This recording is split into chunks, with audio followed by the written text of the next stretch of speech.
time again for the Insiders with Chuck Chvala and Scott Jensen, sponsored by the Wisconsin Counties Association and the Tommy G. Thompson Center on Public Leadership. Hi, I'm Chuck Chvala, former Senate Majority Leader. And I'm Scott Jensen, former Assembly Speaker. We're the Insiders. So, Scott, the Wisconsin Supreme Court is interesting. They're going through a lot of different decisions, very important decisions like lock boxes, several different Supreme Court decisions that are out there. And it isn't always lining up exactly as maybe some people might have predicted on the progressive and conservative side. What's your take on what's happening there, and where do you think we're headed? I think those two decisions, the Dropbox decision and the stewardship decision, are really rather different, and that's why they had different results with regards to the votes from the justices. In the case of the Dropbox thing, I mean, okay, we knew that this liberal majority was going to be results oriented, and they got the result they wanted. But the law is crystal clear on this. The law says you have to hand your absentee ballot in person. That is not putting it in a drop box a couple blocks away from the city hall and then having the clerk come out and pick it up the next morning. I don't know how they just essentially said the clerks have the power to run the elections. They can run them however they see fit as long as they're secure. Okay, that is really creative legislating on their part. It is clearly results oriented, and they got the answer that they wanted.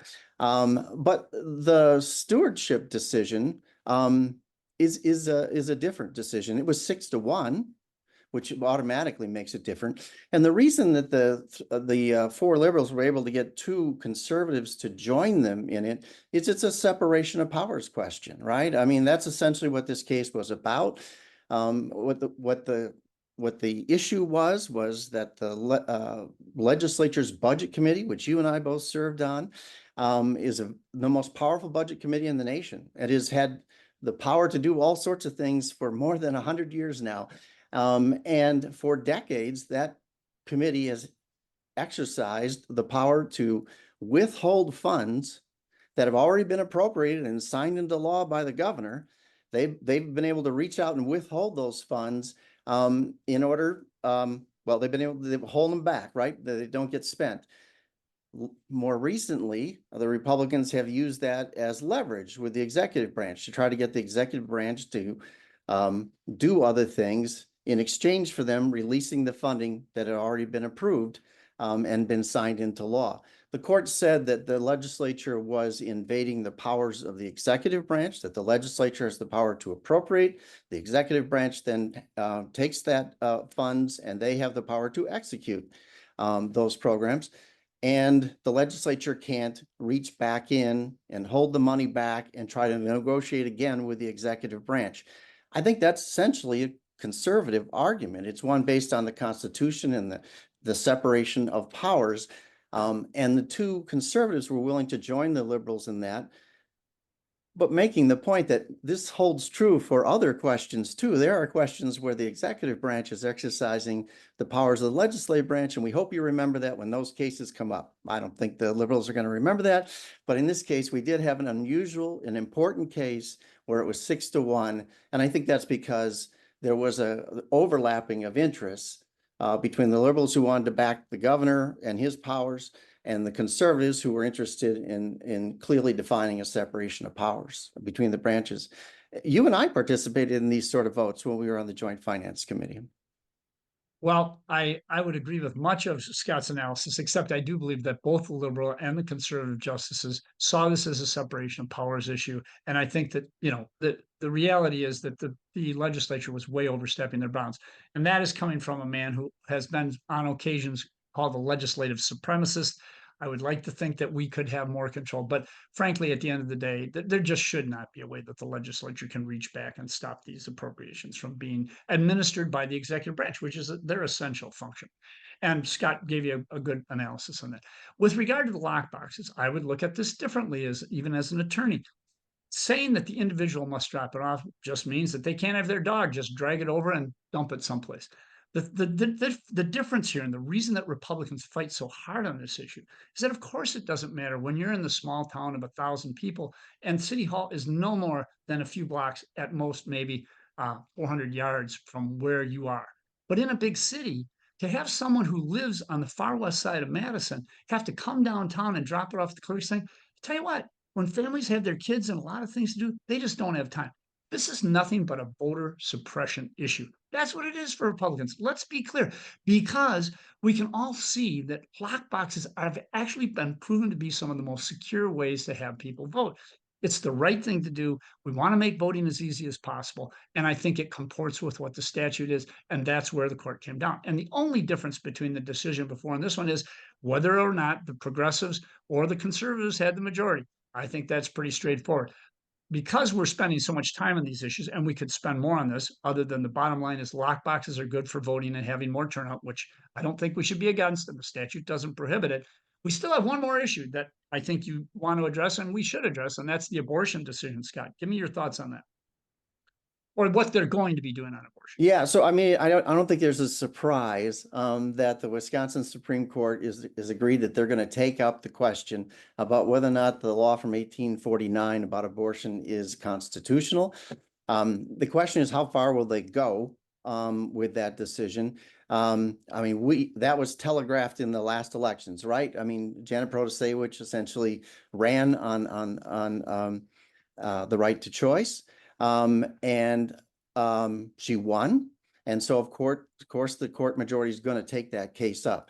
The question is, will they just strike down that 1849 law for some reason? Or will they actually go further and find in Wisconsin's Constitution a presently unknown right to have an abortion? Will they find some sort of privacy right in Wisconsin's Constitution and reach that conclusion? And will they do it before the November elections? Will they do it before the Supreme Court election in April? Because no matter what, that decision obviously will have an energizing effect on both pro-life and pro-choice voters. And will they want to play that card going into the November elections, or will they want to save that card for the Supreme Court elections in April? But no matter what, you can see this is all going to be very, very political. I think that the only reason that people could realistically say that this is going to be political is because the conservatives who overtook the Wisconsin Supreme Court turned this into a very political court. A court which decided in favor of the Republican legislature against the Democratic governor consistently, a court which has now made it very clear that they were going to be on the side of the Republicans, not just of the conservative viewpoint, whenever something came before the court. Now that court, now that they have lost the majority, they have now claimed that everything that's being done by the quote unquote liberal majority is political. And I don't think that you're going to get a situation where one side starts down this road and then they're able to pull back and say, oh, well, this is wrong now that the other side is there. You know, some states actually elect people with a D or an R behind their name. And maybe that's where we end up. Many of us had hoped that it wouldn't get there, especially those people who are attorneys who really realized that you really want to keep as much politics away from the court as possible. It was part of the genius of our founding fathers. You notice that they actually had Supreme Court justices, and I believe this is the way it should be, were appointed for life.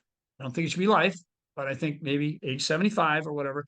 And the reason for that is that they wanted judges and justices of the court to be totally independent when they made a decision, not looking over their shoulder at who would be spending money. And again, by the way, where did the money come into the Supreme Court? It came in from WMC and other right-leaning groups that came in and made this huge.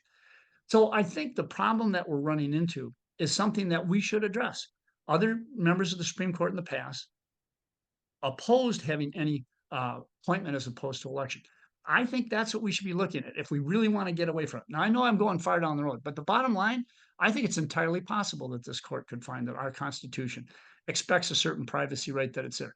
If not, Republicans should be very worried, because if Democrats get control of both houses of the legislature, watch for a right to privacy amendment to be put forward and put in front of the voters. And guess who's going to win that election whenever that is on the ballot? I'll tell you, that's going to be the Democrats. So if I'm a Republican and I'm really thinking long term, I'm hoping that this Wisconsin Supreme Court decides that there is a right to privacy and the right to an abortion is protected.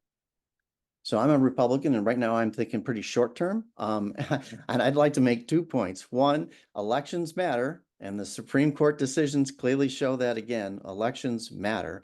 And second of all, their decision about drop boxes is something Republicans should stop whining about and go take advantage of. Whatever the rules have been made, we want to make sure that we are playing by the rules and using them to our full advantage. And so Republicans should be doing the same sort of things Democrats have been doing with regards to going out and getting absentee ballots. That's the way the game's going to be going forward. Rather than sit home and cry in our beer, we should be out there collecting absentee ballots from people and helping them to deliver them in person to the local drop box. I agree with Scott 100%, and that's a great way to end the day. We'll see you next time. You've been listening to The Insiders with Chuck Chvala and Scott Jensen, sponsored by the Wisconsin Counties Association and the Tommy G. Thompson Center on Public Leadership.